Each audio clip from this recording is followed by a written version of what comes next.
This is Voicing 1, taking a look at piano hammers and how we can alter the resiliency or the hardness and softness of the hammer. Now if we think of a hammer as a tennis ball that drops and bounces back up, you can tell a soft ball will have a dull sound, a little harder ball will have a little bit more impact sound, where the hardest one has the sharpest sound. Now we can affect the sound by either deep resiliency or surface padding. So we could put a little layer of felt on to get a similar tone to what we get with the soft hammer. This will affect the length of the voicing, how long it will last. Now we have two piano hammers here, a new one that's very hard and an older one that's softer. And you can tell even just by the tone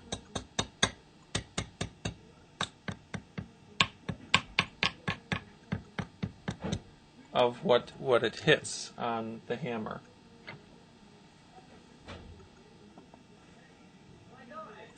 Many times when we talk about voicing, we're talking about bringing down the tone. Once you get some grooves in the hammer, it impacts, and you get a more bright sound to the hammer than you'd like.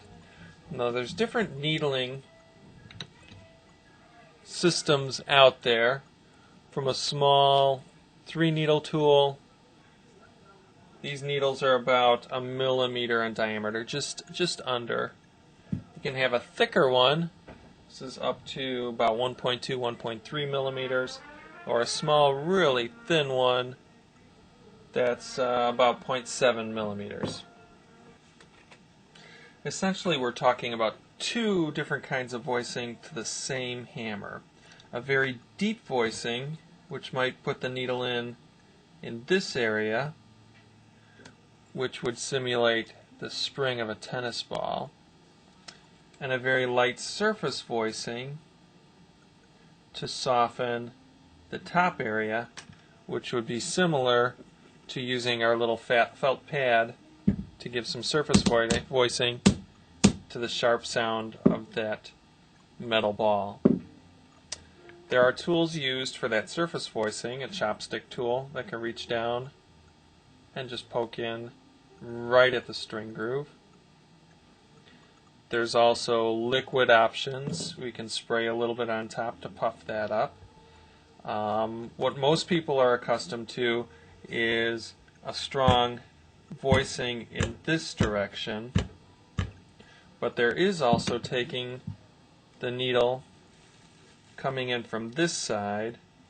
Let's see if I can do it this way and you can still see. To come in and actually penetrate the hammer this way. This is a little less destructive because we're not cutting through the fibers as much as separating the fibers. So we'd come in straight, this kind of area to add the springiness that we'd want from a tennis ball, whereas we might do some real shallow voicing right up in this area to add the lower, shorter living slight bounce here. There are different thicknesses of needles we talked about before. A very thick needle obviously will have more of an effect push through than a thin needle. Now you can see I've got the hammers in a vise. What you want to think about when it's on the action, if you're going to be pounding into the hammers with this kind of force, it could do a lot of damage to your action. Many people will, in effect, bind the hammers together this way, holding them to add some support with some leather pieces between, and then they can do their jabbing technique. Or if you're working from the side, you've got to support it really strongly, so you're just pushing in with a nice motion that way.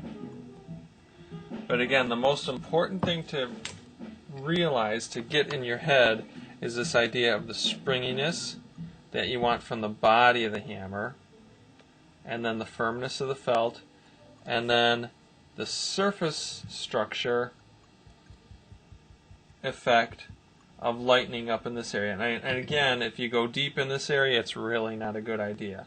We're talking about trying to get some resiliency in the hammer first, with still some structure to the hammer above, so that there's that possibility of getting a nice good impact sound when you do want to play hard. Many times you'll want to sand this really smooth and then even tap it in with the back of it to add that structure and hardness before the final, after it's been played in for a while, the final surface voicing.